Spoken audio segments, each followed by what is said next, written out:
കുറച്ച് മുമ്പ് ഞാൻ വലിയൊരു ഡ്രീം കേക്ക് ഉണ്ടാക്കിയൊരു വീഡിയോ നിങ്ങൾ കണ്ടിട്ടുണ്ടായിരുന്നില്ല. എൻ്റെ കസിൻസിന് വേണ്ടിയിട്ടായിരുന്നു ഉണ്ടാക്കിയത്. പക്ഷെ അതിൽ പെടാത്ത 2 കസിൻസും കൂടി എനിക്കുണ്ട് കേട്ടോ. 2 പേരും എബ്രോഡാണ്. അപ്പോൾ അതിൽ ഒരാൾ നാട്ടിലെത്തിയിട്ടുണ്ട്. അപ്പോൾ അവന് വേണ്ടിയിട്ട് ഉണ്ടാക്കുന്ന ഒരു കേക്കാണ് കേട്ടോ. ഇത് ഡ്രീം കേക്കാണ്. അപ്പോൾ വിളിക്കുമ്പോഴെല്ലാം പറയും വന്ന ഉടനെ തന്നെ എനിക്കൊരു ഡ്രീം കേക്ക് വേണം എന്നുള്ളത്. അപ്പോൾ അവന് വേണ്ടിയിട്ട് ഞാൻ സ്പെഷ്യലായിട്ട് മേക്ക് ചെയ്യുന്ന ഡ്രീം കേക്കാണ് കേട്ടോ. 2 വർഷത്തിന് ശേഷമാണ് കേട്ടോ അവൻ നാട്ടിൽ വരുന്നത്. അപ്പോൾ എൻ്റെ കസിൻ എന്ന് പറഞ്ഞാൽ എൻ്റെ ഉമ്മാൻ്റെ അനിയത്തിൻ്റെ മോനാണ്.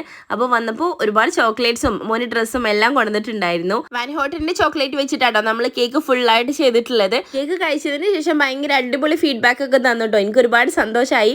കാരണം നമ്മൾ കേക്ക് ഫസ്റ്റ് ടൈം കഴിക്കുന്ന ഒരാളുടെ ഒരു ഒപ്പീനിയൻ എന്ന് പറഞ്ഞാൽ നമ്മളെ ബേക്കേഴ്സിനെ സംബന്ധിച്ച് ഭയങ്കര ഒരു വാല്യൂ ഉള്ളൊരു കാര്യമാണ്. അങ്ങനെ നമ്മുടെ കേക്കിൻ്റെ വർക്കെല്ലാം ഇവിടെ തീരാനായിട്ടോ. അപ്പോൾ ഇപ്പോൾ ഏകദേശം അധികവും ഇപ്പോൾ ഡ്രീം കേക്കിൻ്റെ വീഡിയോസാണ് നമ്മളെ ചാനലിൽ കൂടുതൽ ഓടിക്കൊണ്ടിരിക്കുന്നത് അല്ലേ.